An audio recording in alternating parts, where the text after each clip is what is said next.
আজকে আমরা ভুট্টা ক্ষেতের আগাছা দমনের আলোচনা করব। এইখানে আমি 5 বিঘা মাটি ভুট্টা লাগাইছি। এই জমিতে প্রচুর পরিমাণে যেরকম আগাছা ছিল, আগাছা হয়েছিল, এই যে আগাছা। তো এই ভুট্টা ক্ষেতের আগাছার বড় এখন জটিল বিষয় না, কারণ এই আগাছা দমনের ওষুধ আছে। গাছগুলো মরে গেছে, এই দেখেন, এই যে যেটা আমার জমি, মূলত এটা 10 থেকে 15 দিন সময় লাগে।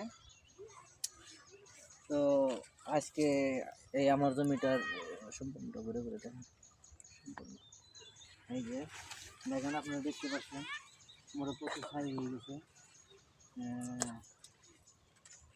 এই যে দেখেন কি পরিমাণে, এই যে দেখেন, এই যে মরে গেছে প্রচুর পরিমাণে। তবে ফসলের কোনো ক্ষতি হবে না, 100% নিশ্চিত থাকতে পারবেন।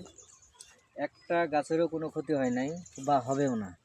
বাম্পার ফলন হয়েছে, এই যে এই পাশে দেখেন, এই পাশটা দেখেন, বাম্পার ফলন হয়েছে। এই যে দেখেন, এই যে, এই যে সেই 100-র মধ্যে 100 রেজাল্ট।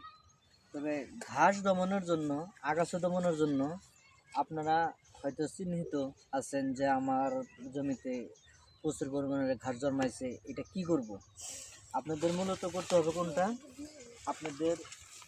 আপনার হাতের কাছে বাজারে যে কীটনাশকের দোকান আছে সেইখানে যাবেন, যাওয়ার পরে বলবেন যে আমার জমিতে দুবলা ঘাস, এই যে এই ধরনের ঘাস, এই ধরনের ঘাস, এই ঘাসের জন্য আপনারা শুধু বলবেন, বলা মাত্রই আপনাদেরকে ভালো পরামর্শ দেবে, ভালো ওষুধ দেবে। ওষুধটা দেওয়ার পরে ভুট্টা গাছের কোনো ক্ষতি হবে না। এই যে এরকম দেখতে পাচ্ছেন।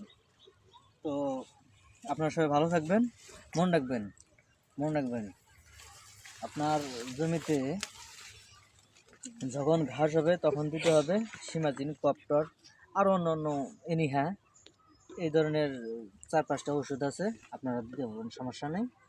তো ভালো থাকবেন, আরও নতুন নতুন ভিডিও নিয়ে আসবো আপনাদের মাঝে। তো খুদা হাফেজ। হ্যাঁ।